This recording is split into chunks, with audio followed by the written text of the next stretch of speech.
नमस्कार, स्वागत है आप सभी का नवतेज टीवी में। मैं हूं आपके साथ उमंग माथुर। आपको बता दें कि आचार संहिता लगने के तुरंत बाद बीजेपी ने 41 उम्मीदवारों की लिस्ट जारी करी है। हालांकि कई दिनों से कयास लगाए जा रहे थे, सोशल मीडिया पर एक लिस्ट चल रही थी और उस फर्जी लिस्ट का नतीजा ये हुआ कि जिस जिस ज़िले के उम्मीदवारों की उस फर्जी लिस्ट में नाम थे और जिनके नाम नहीं थे, वो तमाम लोग बीजेपी दफ्तर में आकर वो अपना विरोध दर्ज करा रहे थे। हालांकि आज बीजेपी प्रदेश कार्यालय में प्रेस वार्ता हुई, उस प्रेस वार्ता में भी ये सवाल पूछा गया तो उन्होंने बीजेपी प्रदेश अध्यक्ष सीपी जोशी, उपनेता प्रतिपक्ष सतीश पूनिया, नेता प्रतिपक्ष राजेंद्र राठौड़ सभी उस पीसी में मौजूद थे। उन्होंने साफ तौर पर उस फर्जी लिस्ट से इनकार कर दिया और उनकी इस प्रेस कॉन्फ्रेंस के तुरंत बाद में 41 उम्मीदवारों की लिस्ट जो जारी हुई है उसमें कुछ प्रमुख नाम अगर हम आपको बताएं तो चौंकाने वाली बात उसके अंदर सबसे बड़ी ये है कि हर मर्तबा जब भी हम भाजपा प्रदेश कार्यालय में गए तो हमने वहाँ पे तमाम नेताओं से, तमाम बड़े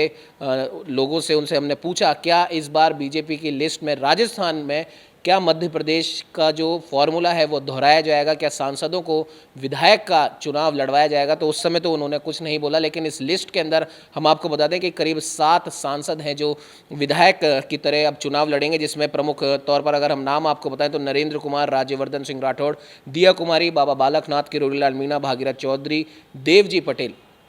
ये तो वो तमाम 7 सांसद हैं जो इस बार विधानसभा चुनाव लड़ेंगे। लेकिन एक चौंकाने वाली एक बात और है, लंबे समय से गुर्जरों का झंडा लेकर घूम रहे विजय बैंसला का नाम भी इसमें शामिल किया गया है और देवली उनियारा से उन्हें टिकट मिला है। आपको बता दें कि विजय बैंसला लगभग करीब 4.5-5 साल से जो 13 ईआरसीपी वाले ज़िले हैं उन तमाम ज़िलों में उन्होंने दौरा किया है। उन लोगों की आवाज़ उन्होंने राजस्थान के मुख्यमंत्री तक पहुंचाई है, बीजेपी प्रदेश कार्यालय में पहुंचाई है। हालांकि कर्नल किरोड़ सिंह बैंसला भी बीजेपी के टिकट से चुनाव लड़े थे और शायद विजय बैंसला की जो दौड़ भाग गई उनके काम आ गई, उन्हें बीजेपी का टिकट मिला है। और आपको बता दें कि जो लंबे समय से राजनीतिक हलकों में बात कही जा रही थी पूर्व मुख्यमंत्री वसुंधरा राजे की, हालांकि उनका नाम अभी तक आया नहीं है, हो सकता है आगे आने वाली लिस्ट में उनका नाम है, लेकिन उनके 2 या 3 लोगों के उनके जो समर्थक कहे जाते हैं, नरपत सिंह राजवी, राजपाल सिंह शेखावत और रोहिताश शर्मा, इनके टिकट कटे हैं। हमारे साथ में हमारे सब एडिटर राकेश कुमार जी हमारे साथ शामिल हैं। राकेश जी, आज जो ये 41 जनों की जो लिस्ट आई है इसमें मध्य प्रदेश की ही तर्ज पर सांसदों को विधानसभा चुनाव में उतारा गया है। हालांकि कई मरतबा, जैसा कि हमने पहले भी बताया, बीजेपी की ओर से हमेशा इस चीज़ से इनकार किया गया, या यूँ कह सकते हैं कि उन्होंने इसका कोई खुलासा नहीं किया था।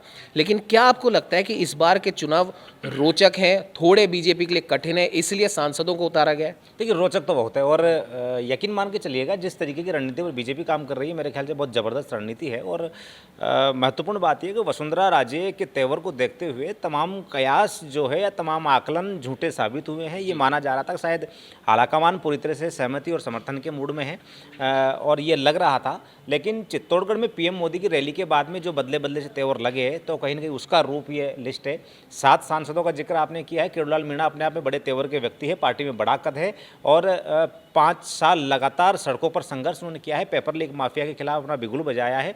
सवाई माधोपुर से उन्हें उतारा गया है। महत्वपूर्ण बात है कि अबरार अहमद के बेटे दानिश अबरार वहाँ से एमएलए हैं और वहाँ पर जो समीकरण बैठा, राजनीतिक समीकरण, वहाँ मीणा और मुस्लिम जो मतदाता है वो एकजुट हुए और कहीं ना कहीं दानिश अबरार की सीट वहाँ से निकली। अब कहीं ना कहीं उस मीणा वोट बैंक में सेंध लगाने के लिए प्लस जनरल और ओबीसी का जो वोट बैंक है वो मैक्सिमम बीजेपी के समर्थन में होता है। किरोड़ीलाल मीणा बीजेपी से उम्मीदवार बनाए गए सांसद है, तो जाहिर सी बात है मीणा समाज में और खासतौर पूर्वी राजस्थान में अच्छी पकड़ उनकी है, तो वो सीट एक प्रकार से बीजेपी ने कैप्चर करने की पूरी कोशिश कर ली है। दूसरी बात, दिया कुमारी को जिस तरीके से उतारा गया है, पीएम मोदी की रैली के दौरान जिस तरीके से महिलाओं ने स्वागत किया था वहाँ दिया कुमारी का भाषण हुआ, लेकिन वसुंधरा राजे का भाषण नहीं करवाया गया। वहाँ से आप इस राजनीतिक गणित को समझ सकते हैं कि दिया कुमारी का कद बड़ा है। जाहिर सी बात है राजधानी जयपुर की वो सीटें जहाँ से कहीं ना कहीं भारतीय जनता पार्टी को हार का मुंह देखना पड़ा था, वहाँ 2 नाम महत्वपूर्ण तरीके से उतारे गए, एक राज्यवर्धन सिंह राठौड़ और दूसरी दिया कुमारी। और महत्वपूर्ण बात है कि यहाँ पर गौर करिएगा उमंग जी, रोहिताश शर्मा, राजपाल सिंह शेखावत और नरपत सिंह राजवी, ये 3 वो मुख्य नाम है जो वसुंधरा राजे की किचन कैबिनेट में माने जाते हैं। इन तीनों नामों को इस लिस्ट से बाहर किया गया है। उनके विधानसभा क्षेत्रों से बानसूर का टिकट चेंज किया गया है, विद्याधर नगर का टिकट चेंज हुआ है और झोटवाड़ा का टिकट चेंज हुआ है। तो कुल मिलाकर के स्पष्ट संकेत दे दिए गए हैं और महत्वपूर्ण बात है कि सांसदों को बाबा बालकनाथ अपने में बड़ा नाम है, तिजारा से वहाँ उनको टिकट दिया गया है। यानी कि जो सांसद कहीं ना कहीं जीत करके लोकसभा पहुंचे थे वो राजस्थान की विधानसभा के चुनावी दंगल में उतरेंगे। राकेश जी माफ कीजिएगा, बीच में आपको टोक रहा हूँ। इसमें जो सातों सांसद हैं, अगर प्रमुख तौर पर हम बात करें दिया कुमारी की, राज्यवर्धन सिंह राठौड़ की, बाबा बालकनाथ की, किरोड़ी लाल मीणा की, भागीरथ चौधरी है, ये लगभग ये वो नाम थे जो पहले 4 नाम जो मैंने लिए, ये वो नाम थे जो कहीं ना कहीं राजनीतिक हलकों में राजस्थान के बीजेपी की ओर से मुख्यमंत्री चेहरे के तौर पर भी माने जा रहे थे। कई मर्तबा इनका नाम आया है। जो भी 7-8 नाम जो बीजेपी के सीएम फेस के लिए चले थे, उनमें इन 4-5 का भी नाम था। तो क्या हम ये भी मान सकते हैं कि बीजेपी ने उन कयासों पर भी विराम लगा दिया है? देखिए बीजेपी, देखिए पीएम मोदी और अमित शाह की रणनीति को इतना आसानी से समझना मीडिया के लिए भी मुश्किल है और खासतौर पर राजनीतिक पंडितों के लिए तो अब तक बहुत मुश्किल बना रहा है। पिछले 2014 से लेकर जितने परिवर्तन हुए, खासतौर पर आप महाराष्ट्र में आप देख सकते हैं जिस तरीके से देवेंद्र फडणवीस का नाम एकदम से आता है, उत्तर प्रदेश में आप देख सकते हैं योगी आदित्यनाथ एकदम से बाहर निकल करके आते हैं। तो जाहिर सी बात है राजस्थान में परिवर्तन आमूलचूल होगा अगर बीजेपी सत्ता में आती है। तो कोई बहुत बेहतरीन चेहरा और एक नया चेहरा राजस्थान का मुख्यमंत्री बनेगा, वो आज की लिस्ट से साबित होता है। दूसरी बात, आज की लिस्ट में आप गौर करिएगा, तमाम उन सीटों की घोषणा की गई है जो बीजेपी की कैप्चर नहीं हो रही थी। कुछ ना कुछ इस आज वाली लिस्ट के अंदर जो 41 नाम जो घोषित किए हैं, उनमें 11 ऐसी सीटें हैं जहां पर बीजेपी पिछले विधानसभा चुनाव में हारी थी और बहुत जबरदस्त तरीके से। सोशल इंजीनियरिंग बहुत जबरदस्त की है आज की लिस्ट में जो 41 नाम है। इसमें मीणा समाज के लोगों को टिकट दिया गया है। महिलाओं को जिस आरक्षण की बात करती है, 4 महिलाओं का नाम उसमें शामिल है, यानी कि 10% के आसपास उनका हो गया और सेकंड और थर्ड लिस्ट आना बाकी है। उधर से आप राजपूत समाज को एज ए सवर्ण के तौर पर साधा गया है। इधर से एससी को भी माकूल बिल्कुल स्थान दिया गया, आदिवासियों को उनको स्थान दिया गया है। और महत्वपूर्ण बात है जाट बेल्ट जो सुहास महरिया को टिकट दिया गया है, यानी कि लक्ष्मणगढ़ से।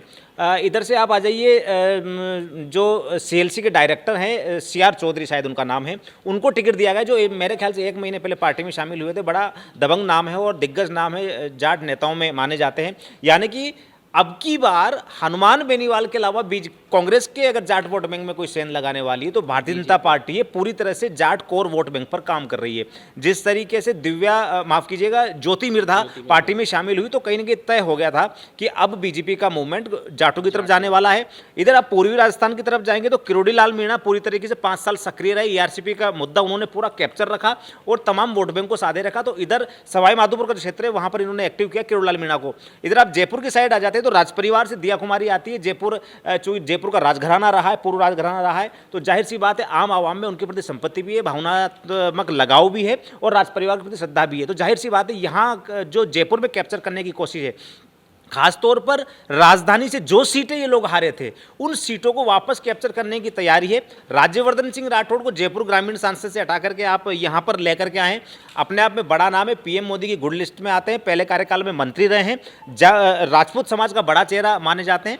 ऐसी स्थिति में अभी की 41 के लिस्ट में मुझे सोशल इंजीनियरिंग देखने को मिल रही है। क्षेत्रीय आधार पर पूरी तरीके से कैप्चरिंग करने की कोशिश है।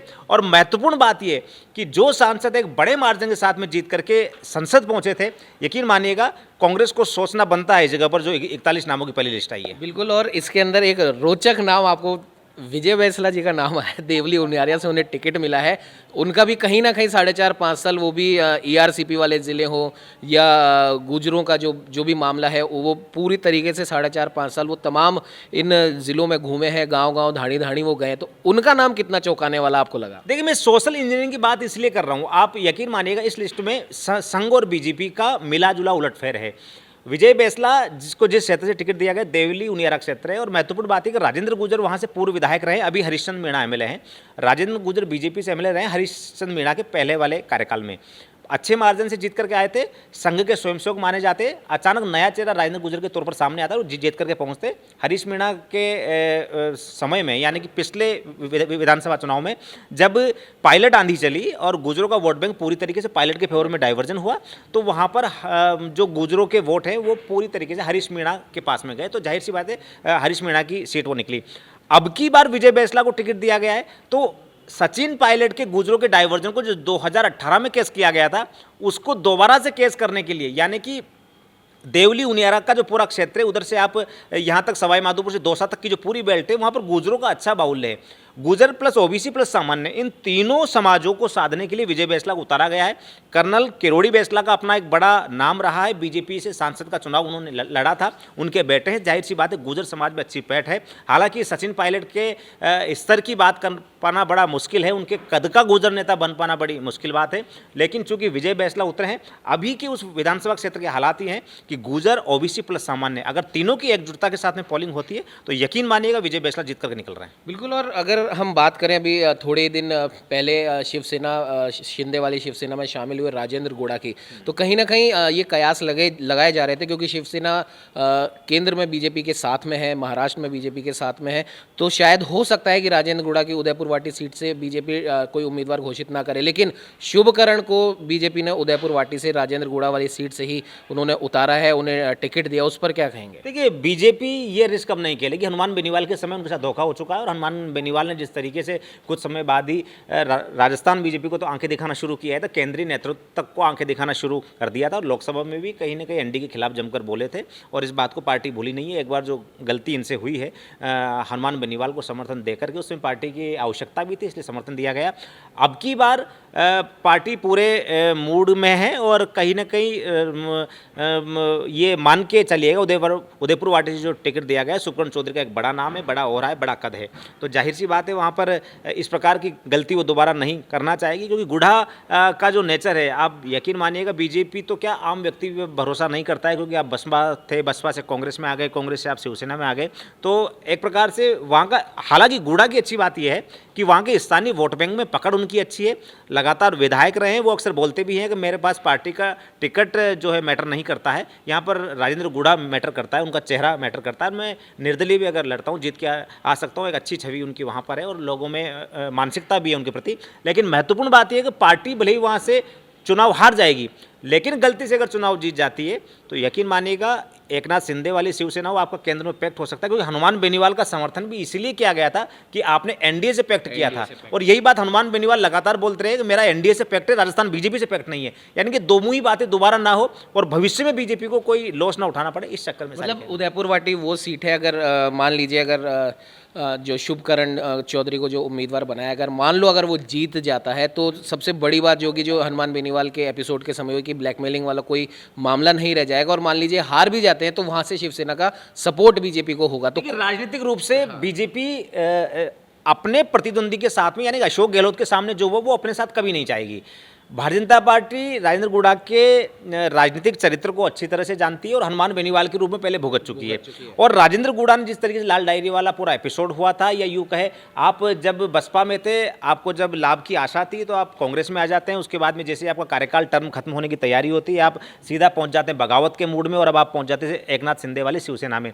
यानी कि इस प्रकार का राजनीतिक चरित्र को देखते हुए केंद्रीय आलाकमान और खासतौर पर बीजेपी का जो पूरी तरह से कॉर्पोरेट राजनीति के कॉर्पोरेट कल्चर में है, तो ऐसी स्थिति में बीजेपी कभी दोबारा ये गलती नहीं करेगी। लेकिन मैं एक बार फिर कह रहा हूं, जिस तरीके से सांसदों को चुनावी मैदान में उतारा गया है, वसुंधरा राजे गुट के लिए बिल्कुल अच्छी खबर नहीं कही जा सकती। संघ और बीजेपी गुट, तीन गुट है। देखिए, संघ का अपना एक ओरा है, संघ की अपनी एक राय है, भारतीय जनता पार्टी का जो नेतृत्व भी काम कर रहा है उसका एक अपना विजन है, उसकी अपनी अलग राय है।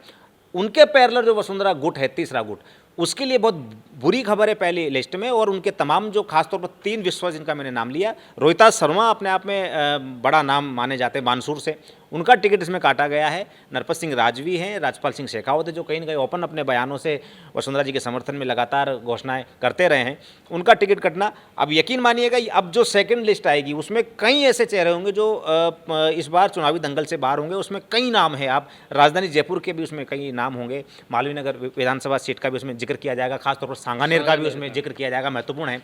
तो अब जो संघ का दखल होगा वो सेकंड लिस्ट में जाकर के स्पष्ट होगा कि इस बार की टिकट वितरण में संघ का दखल कितना प्रतिशत रहा है। और यही बात है कि नए चेहरों पर दाव लगाने की जो बीजेपी की तैयारी है, और आप यकीन मानिएगा 2023 तो 23, लेकिन 24 में जो सांसद अभी विधायकी का चुनाव लड़ रहे हैं, 2024 में जो नए सांसद चुन करके भेजे जाएंगे, आप ये अंदाजा लगा करके देखिएगा वो कौन से चेहरे होंगे, क्योंकि अमूमन सारे चेहरे तो राजनीति के मैदान में अभी सामने आ चुके हैं। एकदम से नए तेवर वाले जो चेहरे होंगे वो लोकसभा पहुंचेंगे। बीजेपी बहुत अच्छी रणनीति पर काम कर रही है, लेकिन जो चेहरे, जिन चेहरों की घोषणा आज हुई है, वाकई में दमदार चेहरे हैं। और यकीन मानिएगा, मेरा महत्वपूर्ण विषय तो इस पूरी 41 की लिस्ट में ये है कि ये वो सीटें हैं जहां पर बीजेपी कमजोर थी और ये लग रहा था कि ये सीटें, इन सीटों का पैच फंस सकता है। तो उन सीटों को लेकर के ये महत्वपूर्ण नामों की घोषणा हुई है और मेरे ख्याल भारतीय जनता पार्टी ने बहुत अच्छा। बिल्कुल, हम कह सकते हैं कि जो तमाम जो ये 41 सीटें थी और इस पहली लिस्ट में पहले से 41 वालों जितने भी लोग हैं जिनको उतारा गया है, कहीं ना कहीं जो एक कन्फ्यूजन की जो स्थिति चल रही थी बहुत लंबे समय से बीजेपी के अंदर की, लिस्ट कब आएगी और कौन सी वो ऐसी सीटें हैं जहां पर बीजेपी ने हार का मुंह देखा था, वहां पर अब बीजेपी वो रिस्क नहीं उठाना चाहेगी। तो कहीं ना कहीं एक कन्फ्यूजन तो बीजेपी ने दूर कर दी है। सांसद वाली जो बात अभी आपने कही कि 7 सांसदों को तो यहाँ से उन्होंने उतार दिया है, हो सकता है दूसरी तीसरी लिस्ट में और भी सांसद आएँ, तो इसका मतलब 2024 के लिए बीजेपी एक ऐसा दांव खेलने वाली है जो कहीं ना कहीं, क्या आपको नहीं लगता कि जिन लोगों ने घर वापसी करी है या कांग्रेस छोड़कर आए हैं या कुछ और दल वो छोड़कर आए, कहीं ना कहीं लोकसभा चुनावों के हिसाब से उनको बैकअप में रखा जा सकता है? नहीं, बिल्कुल बिल्कुल रखा जा सकता है, उस पर विचार किया जा सकता है। और क्या पता अंदर खाने सियासत की प्लेट में ऐसे कोई समझौते हो भी गए हों तो कोई बड़ी बात नहीं है, क्योंकि उनको राजी करने के लिए क्या पता अभी बगावत रोकी जा सके। और एक चीज़ आप इसमें देखिएगा, देखिए पीएम मोदी का जो चेहरा है वो आप कर्नाटक विधानसभा में आप आ जाइए, मध्य प्रदेश विधानसभा चुनाव में आप आ जाइए, हाल फिलहाल जितने विधानसभा चुनाव है, तमाम मुद्दों को लेकर पीएम मोदी के दौरे लगातार रहे हैं। लेकिन एक अक्सर चीज़ें जो नोटिंग करने वाली बातें हैं, हिंदी पट्टी में खासतौर पर सनातन हिंदुत्व के मुद्दे पर आप लौट सकते हैं, लेकिन स्थानीय मुद्दे बहुत महत्वपूर्ण होते हैं। उन स्थानीय मुद्दों को लेकर के कई चेहरे ऐसे उतारने पड़ते हैं जिनकी स्थानीय मुद्दों पर पकड़ होती है। 2024 लोकसभा इलेक्शन जब होगा तो उसमें राष्ट्रीय मुद्दों की बात होगी, उसमें राम मंदिर भी होगा, उसमें धारा 370 भी होगी, उसमें समान नागरिक संहिता भी होगी, उसमें पाकिस्तान के साथ जो द्विपक्षीय संबंध है उन पर भी बात होगी, उनमें आतंकवादी हमलों पर भी बात होगी, सारी चीज़ें उसमें देखने को मिलेगी। तो वहाँ पर राष्ट्रीय मुद्दों पर मतदाता अपनी मोहर लगाता है। तो बीजेपी अच्छी तरीके से जानती है कि लोकसभा इलेक्शंस में पीएम मोदी के चेहरे पर बिल्कुल डाइवर्जन जो वोटों का होता है वो बिल्कुल चेहरे पर होता है, और पीएम मोदी के चेहरे पर जनता का विश्वास अभी तक है, एक वैश्विक लीडरशिप होने के नाते, एक वैश्विक नेता के चेहरे के तौर पर। ऐसे में जो डाइवर्जन 2024 में होगा वो पीएम मोदी के चेहरे पर होगा। लेकिन 2023 में उस चुनौती से निपटने के लिए, यानी कि अगर 50% भी अगर मोदी के चेहरे से डाइवर्जन होता है तो 50% उन चेहरों को उतारा जाए जो वोट को अपनी तरफ खींच सके, क्योंकि पुराने जो चेहरे हैं जो अक्सर एक गुट विशेष के माने जाते हैं, उनमें वो तवज्जो या वो ताकत नहीं बची है कि वो आम आवाम को अपनी तरफ खींच सके या अपने पक्ष में ला सके। तो ऐसी स्थिति में दूसरा, बगावत को शांत करना बहुत जरूरी था, क्योंकि क्षेत्रीय क्षत्रपों को लेकर के पार्टी लगातार जूझ रही है। क्षत्रप हावी ना हो पाए, क्षत्रप ये ना समझे कि मैं ही उस राज्य में सब कुछ हूं और केंद्रीय आलाकमान मेरी सहमति के बिना कोई निर्णय ना ले पाए, तो उस पूरे रिवाज को खत्म करने के लिए सारे कदम उठाए गए। और यकीन मानिएगा ये बीजेपी की जितनी भी लिस्टें आएंगी, 2 या 3 लिस्टें जितनी भी आएंगी, उन सब में देखने को मिलेगा। और मेरा ही मानना है कि संघ का पूरा दखल इस लिस्ट में रहा है। तो पहली लिस्ट के हिसाब से जो भी नाम सामने आए हैं और जिन जिन लोगों के टिकट कटे हैं, भले ही वो वसुंधरा समर्थक हों या कई बड़े ऐसे लीडर्स हैं, हालांकि वो हारे थे, इस वजह से भी ये भी एक वजह हो सकती है कि उनका टिकट काटा गया है। लेकिन दूसरी और तीसरी लिस्ट में, जैसे कि अभी आपने बताया कि संघ का कितना दखल हो सकता है, वो शायद दूसरी तीसरी लिस्ट में पता पड़ जाए। अब ऐसे में अगर हम बात करें 3 विधानसभा क्षेत्रों की, सिविल लाइंस, मालवीय नगर और सांगानेर, इन तीनों ही सीटों पर बीजेपी के पास में इस समय कई चेहरे हैं, कई नए चेहरे हैं, कई पुराने मजबूत चेहरे हैं। जैसे मालवीय नगर से हम बात करें, कालीचरण सराफ है, सिविल लाइन से अरुण चतुर्वेदी हैं, लेकिन मालवीय नगर से ही कई और लोग भी ताल ठोक रहे हैं। रही बात सांगानेर विधानसभा सीट की, वहाँ से भी कई ऐसे नाम हैं जो आज की डेट में अगर हम देखें तो हो सकता है कि वो एक जिताऊ उम्मीदवार हों। लेकिन पहली लिस्ट से ऐसा लग रहा है कि शायद बीजेपी उन पुराने दिग्गजों को बिठा सकती है। मालवीय नगर से बात करें तो वो शायद हो सकता है कालीचरण सराफ हो, सांगानेर से बात करें तो हो सकता है वो अशोक लाहौटी हो। क्या कहेंगे? देखिए, बीजेपी जिस रणनीति पर काम कर रही है, पुराना जो मार्जिन है उसको भी देखा जा रहा है।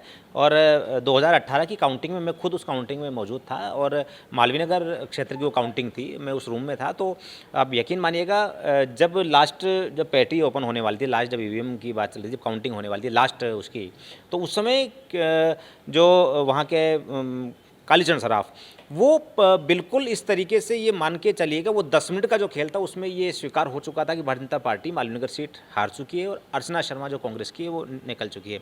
लेकिन इसे भाग्य कहें या उनकी मेहनत कहें या वोटों का डाइवर्जन लास्ट वाली उस ईवीएम में कहें, वो अचानक से वो कालीचरण सराफ ऊपर आते हैं और सीट निकल जाती है, लेकिन मार्जिन कम हो जाता है, यानी कि लोकप्रियता कम हो गई है। तो कहीं ना कहीं ये हो सकता है अब की बार नया चेहरा मालवीय नगर में देखने को मिल सकता है, खासतौर पर उप महापौर पुनीत कर्णावत का नाम इसमें चल रहा है। सुमन शर्मा 5 साल पहले भी उन्होंने दावेदारी की थी और अब की बार हो सकता है महिला चेहरे के तौर पर उन्हें बिल्कुल इसमें तवज्जो दी जा सके।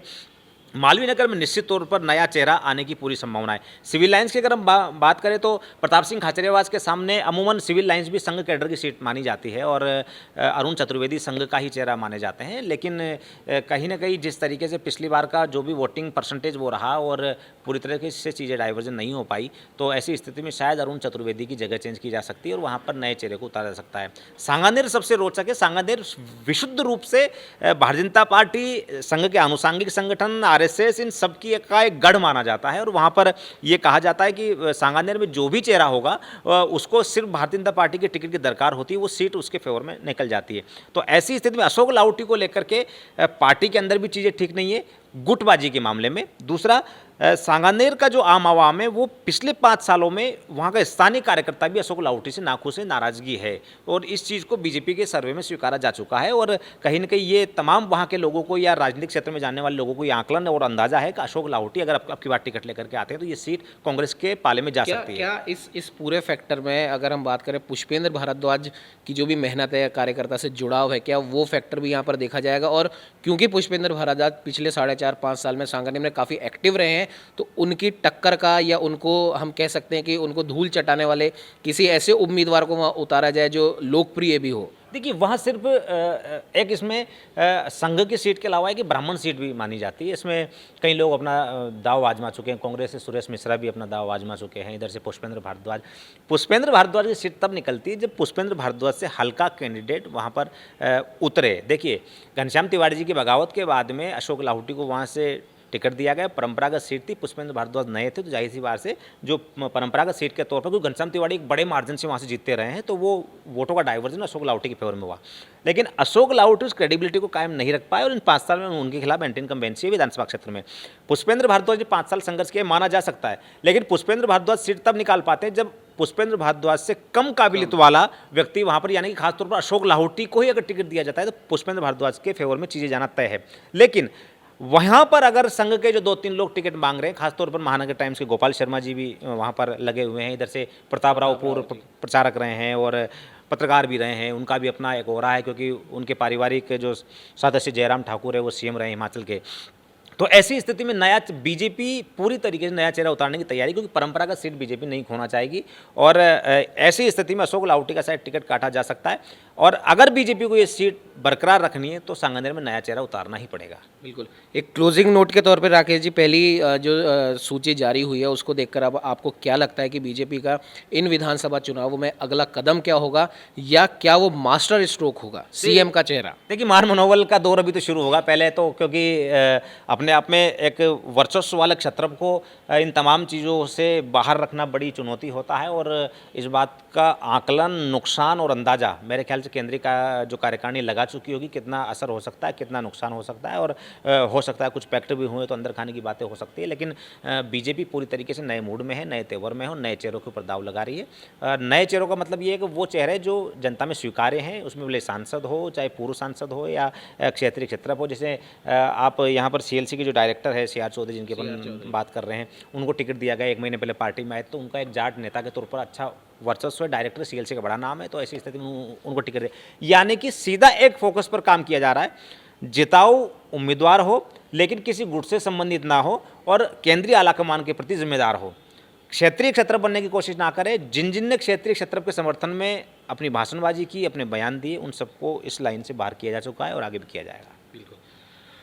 तो आपने देखा जिस प्रकार से नवतेज टीवी का जो ये विश्लेषण रहा है, पहली जो बीजेपी की सूची आई है उसको लेकर अब साफ तौर पर क्लियर है कि बीजेपी अपने इस प्लान पर चल रही है। जैसा कि राकेश जी ने भी बताया कि क्षेत्रीय शतरफ होने का गुमान अब छोड़ना पड़ेगा और सबसे बड़ी बात यह है कि पार्टी आलाकमान के प्रति वफादारी, आपका चेहरा जनता में कितना लोकप्रिय है, इन 4.5-5 सालों में किन किन ने कहाँ कहाँ पर क्या क्या मेहनत करी है, ये सर्वे पूरा हो चुका है। सर्वे की लिस्ट आलाकमान तक पहुंच चुकी है और बहुत जल्द अब दूसरी और तीसरी लिस्ट आएगी। लेकिन जाहिर तौर पे मान मुनव्वल का दौर, जैसे राकेश जी ने बोला था, वो भी अब जारी रहेगा। 41 की इस सूची में से कई लोग ऐसे बाहर हुए हैं जिनको मनाना भी बीजेपी के लिए एक बड़ा और कड़ा कदम भी हो सकता है। बात वसुंधरा राजे की करें तो जो भी उनके 2-3 समर्थक हैं, राजपाल शेखावत है, नरपत सिंह राजवी हैं, इन लोगों के टिकट कटे हैं। तो मान मनोबल तो खैर चलती रहेगी, लेकिन अब इस सूची से कहीं ना कहीं अंदाज़ा लगाया जा सकता है कि बीजेपी अब बड़े और कड़े फैसले लेने के लिए तैयार हो चुकी है। और सबसे बड़ी बात यह है कि जिस प्रकार से इस तमाम सूची के अंदर अगर नामों की हम बात करें, और भी कई लोग जो बीजेपी में शामिल हुए हैं, जाटों के ऊपर बीजेपी का पूरा फोकस रहा है और लोकप्रिय उम्मीदवार जो पूरे 4.5 साल 5 साल जो जनता के बीच में घूमे हैं, जिन्हें कहीं ना कहीं शायद हो सकता है जनता स्वीकार कर चुकी है, उन चेहरों के ऊपर बीजेपी की नज़र रहेगी, जो कि दूसरी या तीसरी लिस्ट में आने की पूरी संभावना है। अभी के लिए इतना ही। आप देखते रहिए नवतेज टीवी। देश और दुनिया की हर बड़ी खबर के लिए सब्सक्राइब करें नवतेज टीवी और पल पल के अपडेट्स के लिए बेल आइकन को दबाना ना भूलें, क्योंकि आपकी खबरों का भरोसेमंद साथी है नवतेज टीवी।